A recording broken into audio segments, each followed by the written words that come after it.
Graças a Deus. A paz do Senhor, meus irmãos. Podem tomar os assentos. Quero meditar em um texto aqui da palavra de Deus.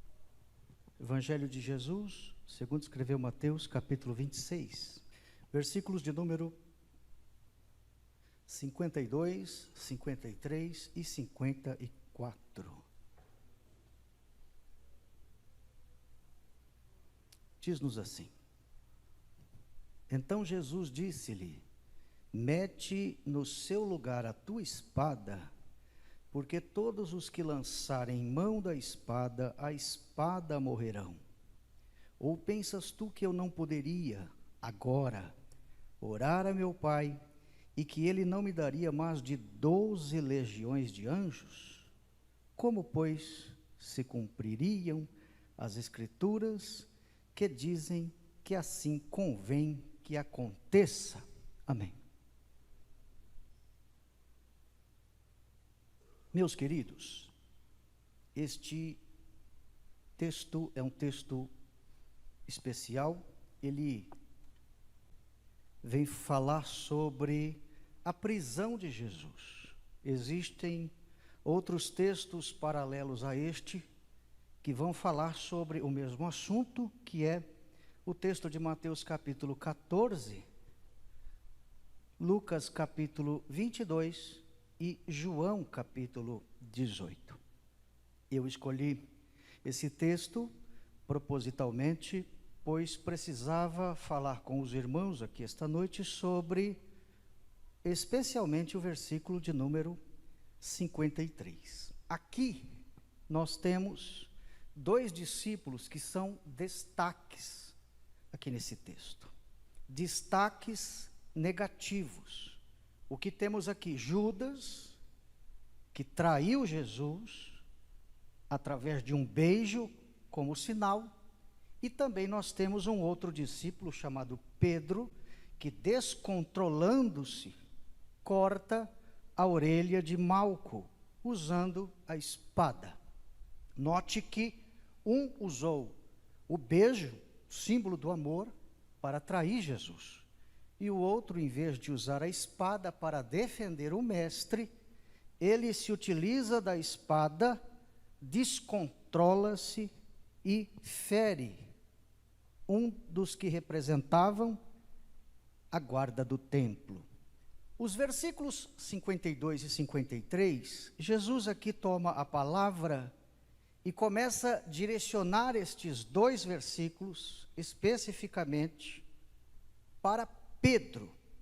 E aí no 52, ele fala que Pedro deveria colocar no lugar a sua espada, porque todos os que lançassem mão dessa espada deveria morrer por ela. E no verso 53, ele faz aqui uma pergunta meio que irônica, dizendo: ou pensas tu que eu não poderia, agora, orar ao meu Pai, e ele não me daria mais de 12 legiões de anjos? Qual era a situação de Jesus aqui? Em vez de os dois discípulos ajudarem a Jesus, nesse momento tão difícil que ele estava enfrentando, prestes à morte, eles acabaram fazendo o quê? Piorando a situação. Judas usa o beijo, o símbolo do amor, para trair o mestre, e Pedro, descontrolado, usa a espada para ferir a Malco. Nós temos algumas lições aqui que eu gostaria de extrair para trazer aqui esta noite, propositalmente por conta deste culto, um culto de oração, um culto de louvor ao nome do Senhor. E a primeira grande lição que nós vamos observar aqui, nos versículos que se segue a partir do 53, é que Jesus, ele estava em perfeita comunhão com o Pai. Se vocês analisarem o texto anterior, vocês vão observar que, por 3 vezes, Jesus orou ao Senhor. Note que Mateus 26, 36, ele ora a primeira vez. Mateus capítulo 26, 42, ele ora a segunda vez. E Mateus 26, 44, ele ora a terceira vez. E quando chega no 53, ele diz que vai orar e Deus vai responder a sua oração. Então Jesus aqui, ele tinha perfeita comunhão com o Pai. E a perfeita comunhão com o Pai que ele tinha era por meio da oração. Então a relação de Jesus aqui, entre ele e o Pai, era uma relação de comunhão plena. O que é uma comunhão plena? Comunhão absoluta. Comunhão no sentido de completude. Nós não sabemos, meus irmãos, o dia de amanhã, mas nós, através da oração, conhecemos o Deus que está conosco no dia de hoje. Através da oração, nós temos a comunhão com Deus. Através da oração, nós nos aproximamos dEle. Através da oração, nós falamos com Ele. Nós não temos medo quando ouvimos alguém dizer que o diabo não para. Mas através da oração, nós temos certeza que Deus está conosco, porque a Bíblia diz que mesmo que o diabo não para, o nosso Deus não dorme. Haverá dias bons e haverá dias ruins, todavia, o crente que ora e busca a presença de Deus, tem Deus em todos esses dias na sua vida. O Salmo 3, versículo 5, o escritor diz assim: eu me deitei, eu dormi, eu acordei, porque o Senhor me sustentou.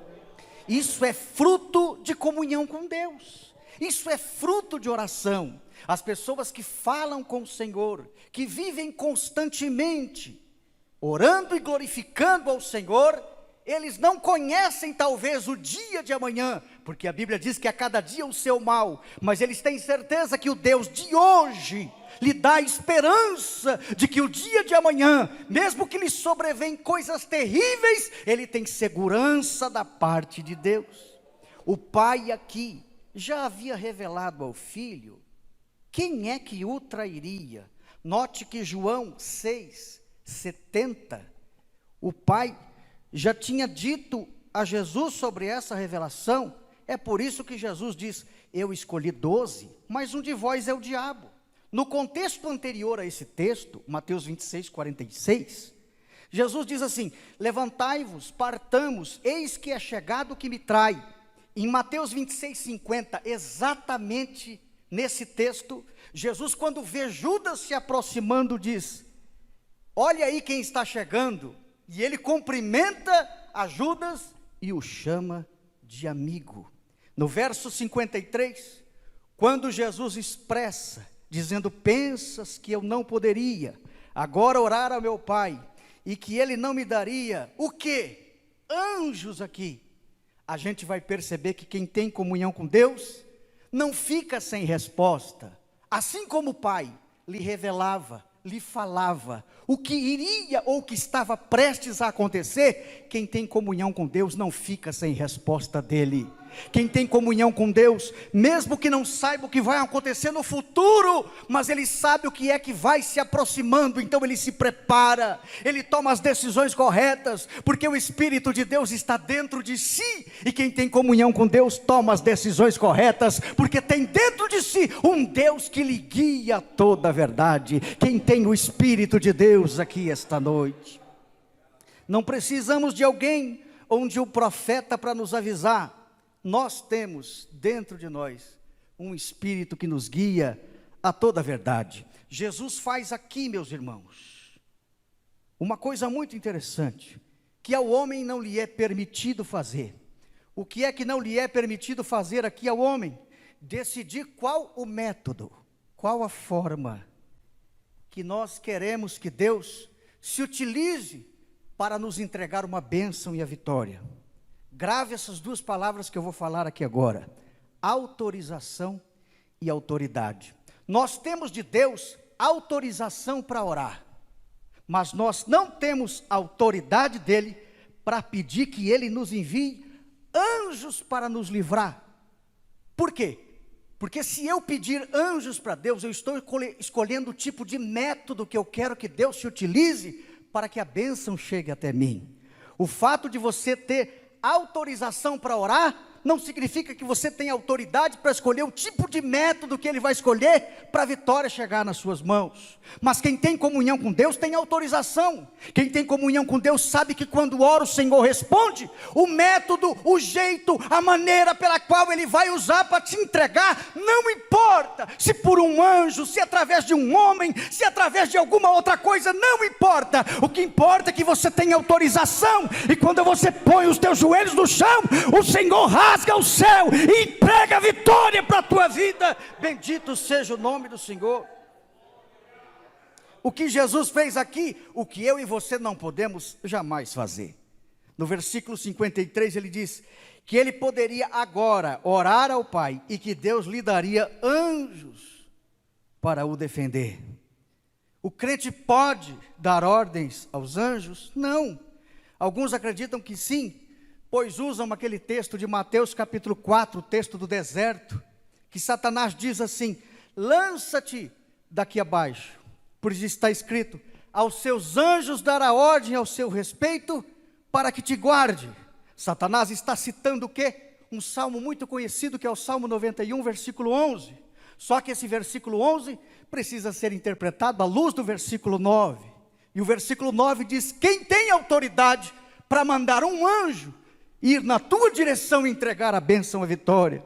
Por que que o crente não pode dar ordem aos anjos? Porque só pode dar ordens aos anjos quem tem anjos à sua ordem. E quem é que tem anjos à sua ordem? O crente ou o Senhor? O Senhor. O crente tem autorização para orar, mas autoridade para pedir e decidir a forma como Deus vai fazer o milagre acontecer, só pertence ao nome do Senhor. Se você orar, pode ser que Ele envie um anjo aqui esta noite, mas pode ser que Ele use alguém lá na tua casa, pode ser que o telefone vá tocar amanhã de manhã, não importa o jeito e o meio, a maneira ou a forma, o que importa é que você está autorizado, e se você orar, Deus pode te dar a vitória esta noite. Você pode levantar as mãos e adorar o nome do Senhor? Quem vive em comunhão com Deus, tenha certeza de que se orar, Deus vai ouvir a sua oração e vai lhe atender. 3 coisas que nos levam a conhecer a Deus: a Bíblia, a oração e a dor. A Bíblia, porque quando eu leio a Bíblia, Deus fala comigo. A oração, porque quando eu oro, eu estou falando com Deus. E a dor, eu estou sentindo que o meu corpo é pó, e ao pó vai se tornar. Mas eu creio que mesmo o meu corpo sendo pó, eu necessito de Deus para tudo que eu for fazer nessa vida. Eu reconheço que o meu corpo é pó e vai para o pó, mas eu também posso reconhecer que o Deus que livra e que ressuscita esse corpo, um dia tem preparado um lugar para que este corpo que foi para o pó possa ressuscitar, voltar novamente para desfrutar do céu com Deus. Bendito seja o nome do Senhor. Não ore porque está fazendo uma campanha de 7 dias, ou de uma oração de 7 dias. Ore porque não consegue viver espiritualmente 7 dias sem buscar a presença de Deus. A oração é como um coração. Se o coração parar, a pessoa morre. A oração na vida do crente não pode ter fim.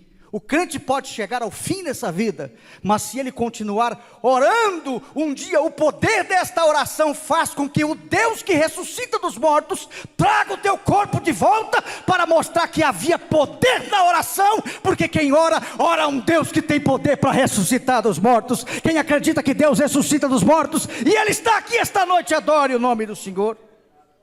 No versículo 53 ele disse assim: eu lhe daria. Olha que coisa interessante. Ou pensas tu que eu não poderia agora orar ao meu Pai e que Ele não me daria? Se eu orar, Ele está dizendo, Ele pode me dar. E aí tem uma questão, né, que a gente poderia até falar aqui esta noite: existe ou não anjo da guarda?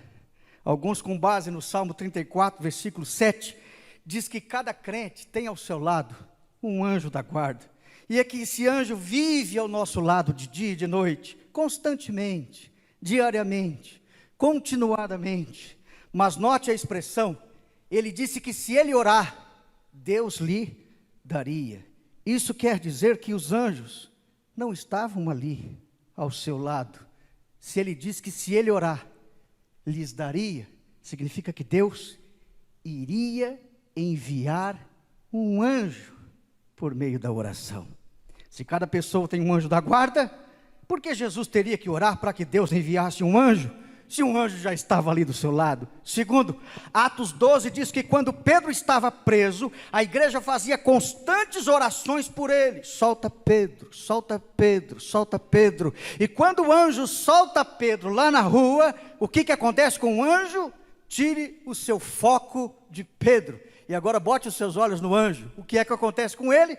Ele desaparece. Ele se aparta de Pedro. Ora, se um crente tem um anjo do seu lado, jamais esse anjo se apartaria de Pedro. O fato, irmãos, de os escritores usarem essa expressão, Deus enviou um anjo, já é suficiente, comprovado, que não existe um anjo específico da guarda que fica do meu lado, continuadamente. Pois se um anjo já estivesse ao nosso lado, ele não precisaria enviar. Deus não precisa enviar anjo ao meu lado para me guardar, porque Ele é onisciente, onipotente, onipresente. Ele sabe tudo. Aliás, tem alguém dentro de você que é muito maior do que qualquer anjo. É o próprio Espírito de Deus. Aonde você vai, Ele também vai. Aonde você põe a planta dos pés, Ele também chega. Sabe por quê? Não tem anjo do teu lado, tem Deus dentro de você, para que você faça as coisas certas. Bendito seja o nome do Senhor. No versículo 53, e eu já estou finalizando, nós vamos identificar que Jesus é Deus aqui, por dois motivos. Primeiro, Jesus faz o que homem algum pode fazer, ou seja, pedir anjos. Isso é algo apenas de Deus, escolher a forma, o meio, o método, como Deus quer te abençoar, enviando um anjo. E aqui Jesus está escolhendo o método, a forma, a maneira como Ele quer abençoar. Segundo, por que eu creio que Jesus está falando palavras aqui, e essas palavras são palavras de Deus? Os anjos estão a serviço de quem? Primeiro, de Deus, pois são servos de Deus, e também estão à disposição da igreja, pois trabalham em favor daqueles que vão herdar a salvação. Por que Jesus é Deus? Porque Ele não apenas pede anjos, mas Ele especifica a quantidade de anjos que Ele quer. Ele não disse eu quero 1, Ele não disse eu quero 20, Ele não disse eu quero 30 anjos aqui, Ele diz eu quero 12 legiões de anjos. Você pode adorar o nome do Senhor? Nós escolhemos o texto de Mateus, mas em Marcos existem muitas palavras de origem militar romana. No texto de Marcos encontramos essas palavras. Por quê? Porque Marcos escreve para os romanos, no caso da cura do possesso de Gerasa. Você vai observar uma coisa interessante. Os demônios que são expulsos do possesso por Jesus, entram numa legião de porcos e se jogam no mar pelo desfiladeiro. Como o evangelho de Marcos foi escrito em Roma, para pagãos romanos convertidos, então essas expressões aparecem muito no texto. Muitas palavras de origem latina. As legiões romanas eram formadas por 6.000 soldados. Jesus está dizendo no versículo 53, que iria orar ao Pai, e Ele lhe enviaria 12 legiões de anjos. 12 vezes 6.000, Jesus estava dizendo que enviaria 72.000 anjos, se Ele orasse. Preste atenção para me finalizar. Em 2 Reis 19:35, diz que apenas um único anjo matou 185.000 soldados. Um anjo matou 185.000 soldados. Mas Jesus aqui está pedindo anjos e 72.000 anjos para salvaguardar aqueles que fazem a sua vontade. Quem tem comunhão com Deus, quem ora, quem busca a presença de Deus, pode desconhecer o dia de amanhã, pode não saber qual o método, mas sabe que quando põe o joelho no chão e Deus autoriza, o milagre acontece na sua vida.